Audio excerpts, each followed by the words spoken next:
Hello friends, this is Indu. Welcome to Ashana classes. Today we discuss about NCERT Geography Lesson 6.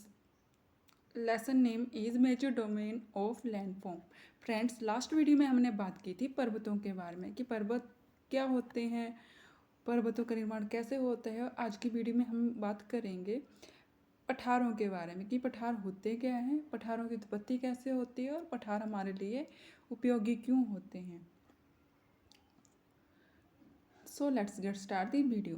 Friends, सामान्य रूप से पठार उस भू आकृति को कहा जाता है जो आसपास के क्षेत्रों से ऊंचा हो, जिसका शीर्ष किसकी तरह हो, मेज की तरह। मेज देखा है, मेज कैसा होता है, ऊपर से बिल्कुल सपाट होता है ना। या फिर पठार जो हो वो ऊपर खापड़ भी हो सकते हैं, जिसका वर्ग कम से कम एक अगार तीव्र हो जो अन्य क्षेत्रों से उसको अलग करता हो।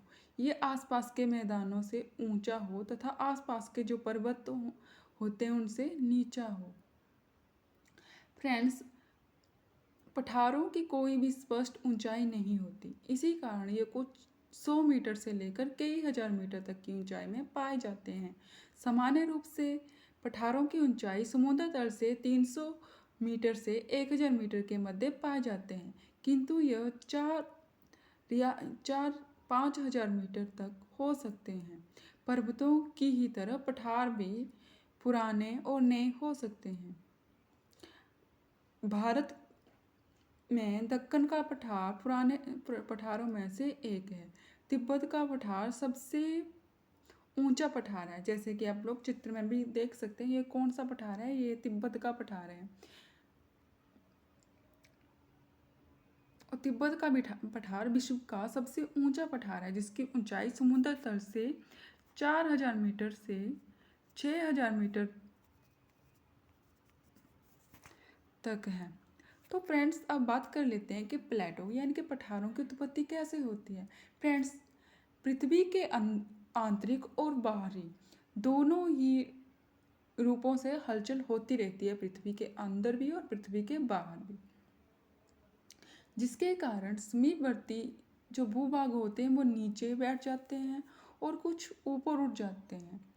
कई बार उसे ही हम क्या कहते हैं, पठार कहते हैं। और कई बार क्या होता है, कई बार वोल्केनो के विस्फोट के कारण भी या जब ज्वालामुखी विस्फोट होता है तो उसके ज्वालामुखी विस्फोट होने से क्या निकलता है, लावा निकलता है। लावा जो होता है वो ठंडा हो जाता है थोड़ी देर बाद, फिर वो किसका निर्माण करता है, पठारों का निर्माण करता है। तो इसी प्रकार हम लोग ये भी कह सकते हैं कि जब पृथ्वी के भीतर दो प्लेटें आपस में टकराती हैं, मान लीजिए दो प्लेटें आपस में टकरा रही हैं, तो उनके टकराने से जो भारी प्लेट होती है वो नीचे दब जाती है और जो हल्की होती है वो ऊपर उठ जाती है। तो उससे क्या होता है, उससे भी पर्वतों का निर्माण होता है।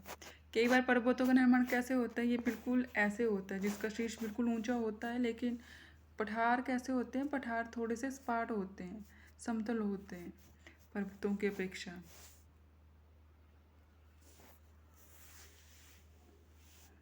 तो उससे हम क्या कहते हैं, पठार कहते हैं।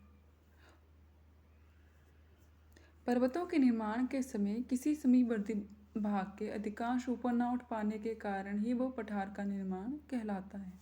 तो फ्रेंड्स, अब देख लेते हैं कि हमें प्लेटोस की आवश्यकता क्यों होती है, या जो पठार हैं वो हमारे लिए उपयोगी क्यों हैं।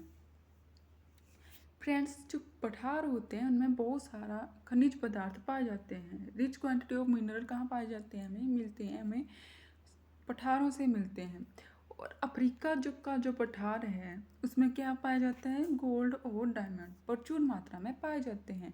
और भारत में कौन सा पठार पाया जाता है, छोटा नागपुर का पठार, जिसमें कौन से सोर्सेज पाए जाते हैं, ज़्यादातर आयरन, कोल और मैग्नीज पाए जाते हैं। कई बार क्या होता है, कई बार पठार जो होते हैं, प्लेटूज जो होते हैं, वो टूरिज्म को भी अट्रैक्ट करते हैं अपनी तरफ। और इसके अतिरिक्त प्लेटो में बहुत अधिक जलप्रपात भी हो सकते हैं, जहाँ पर झरने भी हो सकते हैं, क्योंकि झरने जो होते हैं या जो नदियाँ होती हैं वो ज़्यादातर पठारों या पर्वतों से होते ही निकलती हैं। और इसके अतिरिक्त जो पठारों होते हैं वहाँ की जो भूमि होती है वो काफ़ी उपजाऊ होती है।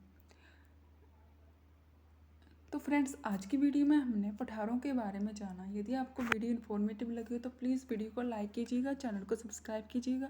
Thanks for watching.